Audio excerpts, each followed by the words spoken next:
Dhaka stock এক্সচেঞ্জে আজ ৫৭৩ কোটি টাকার লেনদেন হলো, সে সাথে সূচক বাড়ল ৮২ পয়েন্ট। মার্কেট কিছুটা গতি ফিরে পাচ্ছে। টু বি অনেস্ট, মার্কেটে যদি মিনিমাম ১,০০০ থেকে ১,২০০ কোটি টাকা দৈনিক লেনদেন না হয়, তাহলে কিন্তু আমরা একটা সুস্থ স্বাভাবিক মার্কেট পাবো না, আর মার্কেটও তার কাঙ্ক্ষিত লক্ষ্যে পৌঁছবে না। ইন্ডিয়ান ক্যাপিটাল মার্কেটের দু একটি বিষয় আমি এখন তুলে ধরছি। প্রথমত, ইন্ডিয়ান ক্যাপিটাল মার্কেটের একটি স্টক হিন্দুস্তান ইউনিলিভার। এই স্টকটির প্রাইস হলো ২৩৩৯ রুপিস, আর আজকের দিনে নিফটিতে এর ভলিউম হয়েছে প্রায় ২৭ লক্ষ। পাশাপাশি সেন্সেক্সে যদি আমরা এর ভলিউম দেখি, এর ভলিউম হয়েছে আজকে ২,১৯,০০০। এখানে আমরা দেখতে পাচ্ছি হিন্দুস্তান ইউনিলিভারে আজকে তাদের ন্যাশনাল স্টক এক্সচেঞ্জে লেনদেন হয়েছে প্রায় ৬৩১ কোটি রুপিস, আর সেন্সেক্স যেটি Bombay stock exchange, Bombay stock এক্সচেঞ্জে এই স্টকটির লেনদেন হয়েছে প্রায় ৫১ কোটি রুপিস। আর ন্যাশনাল স্টক এক্সচেঞ্জে ইন্ডিয়াতে পার ডে ইকুইটি সেগমেন্টে লেনদেন হয় ১,০০,০০০ করোড় রুপিসের মতো। ডিরাইভেটিভ সেগমেন্টে এর চেয়েও আরও বেশি লেনদেন হচ্ছে ১.২২ থেকে ১.৬১ lakh crore rupees per day.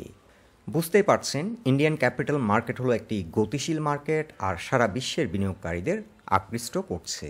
আর আমাদের মার্কেট বিদেশি বিনিয়োগকারী দূরের কথা, আমাদের ডোমেস্টিক ইনভেস্টরদের আস্থা অর্জন করতে পারছে না। আমাদের লাস্ট আলোচনায় বলেছিলাম একটি সাস্টেনেবল মার্কেট পেতে কী ধরনের পদক্ষেপ নেওয়া দরকার। আসলে আমি মনে করি মার্কেটকে সাস্টেনেবল যুগোপযোগী করে গড়ে তুলতে হলে মার্কেট মেকারকে স্ট্রং করতে হবে, এর বিকল্প আর কিছুই নেই। মার্কেট মেকার যদি সঠিক রোল প্লে না করে মার্কেটে, ক্যাপিটাল মার্কেটকে আমরা লং টার্ম ইনভেস্টমেন্টের যে একটা সোর্স হিসাবে কাউন্ট করে থাকি, সেই লক্ষ্য অর্জিত হবে না এবং মার্কেট পরিত্যক্ত হয়েই পড়ে থাকবে। মার্কেট মেকার কী ধরনের রোল প্লে করবে মার্কেটে, এটা হয়তো অনেকের মনে কোশ্চেন আসতে পারে। এখানে আমি একটি সিম্পল এক্সাম্পল দিচ্ছি। মার্কেট মেকার যদি দৈনিক এখানে একটা ভালো লিকুইডিটি দেয় মার্কেটে, আর মার্কেটে যদি তারা ৫০০-৬০০ কোটি টাকা দৈনিক লেনদেন করে, সেক্ষেত্রে সাধারণ জনগণ এসে ১,০০০ কোটি টাকা লেনদেন করবে। আর মার্কেট মেকার যদি লিকুইডিটি প্রোভাইড না করে এবং তারা যদি লেনদেন না করে, সেক্ষেত্রে বিনিয়োগকারীরাও কিন্তু সাইলেন্ট হিসেবে থাকে। সেদিন একটি আলোচনায় আমার এক ফ্রেন্ডকে আমি বলছিলাম, ইনভেস্টমেন্ট ডিসিশনটা হচ্ছে সাইকোলজিক্যাল। বিনিয়োগকারীরা এখন যে ১০ টাকার ফেস ভ্যালু স্টকগুলো ১০-১২ টাকায় পড়ে আছে, এই স্টকগুলো কিন্তু এখন তারা এসে ইনভেস্ট করবে না। মার্কেট যখন বুম করবে, ৩০-৪০ টাকায় স্টকগুলো যখন পৌঁছে যাবে, তখন কিন্তু বিনিয়োগকারীরা অ্যাট্রাকটিভ হবে মার্কেটের প্রতি, এখন তখন এসে তারা কিন্তু ইনভেস্ট করে। সো মার্কেট যখন একটা ভালো রিটার্ন দেয়, তখন কিন্তু বিনিয়োগকারীদের মধ্যে আগ্রহ সৃষ্টি হয়।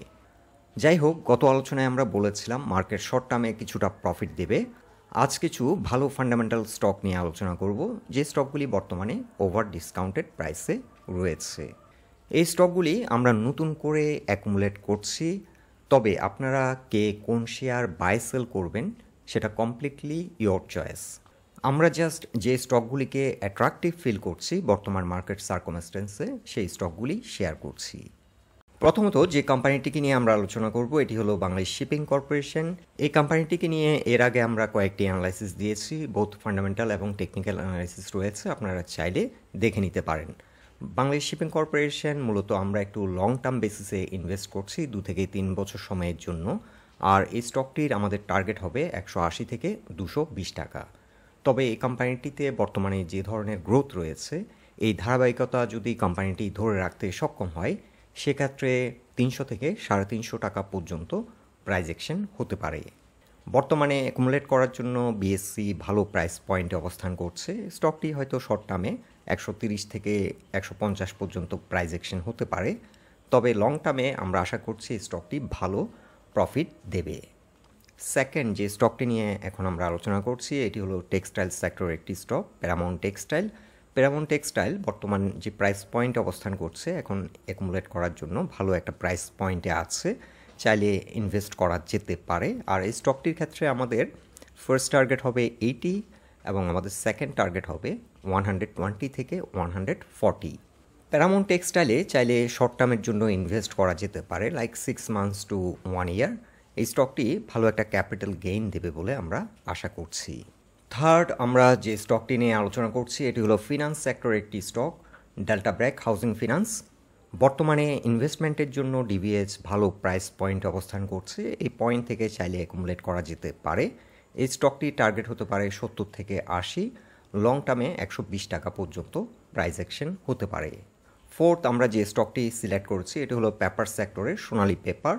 এই স্টকটি বর্তমানে ভালো প্রাইস পয়েন্টে অবস্থান করছে, অ্যাকুমুলেশনের জন্য 140 প্রাইস পয়েন্টে রয়েছে। এই স্টকটি শর্ট টার্মে 300 থেকে 350 টাকা পর্যন্ত প্রাইস অ্যাকশন হতে পারে।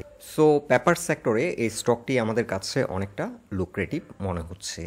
ফিফথ আমরা যে স্টকটিকে অ্যাট্রাকটিভ মনে করছি এটি হলো ফার্মাসিউটিক্যাল সেক্টরে নাভানা ফার্মা বর্তমানে এন্ট্রি নেওয়ার জন্য ভালো প্রাইস পয়েন্টে অবস্থান করছে। স্টকটি হয়তো শর্ট টার্মে 80 থেকে 90 টাকা পর্যন্ত প্রাইস অ্যাকশন করতে পারে, লং টার্মে 130 থেকে 140 টাকা পর্যন্ত প্রাইস অ্যাকশন করবে বলে আমরা আশা করছি।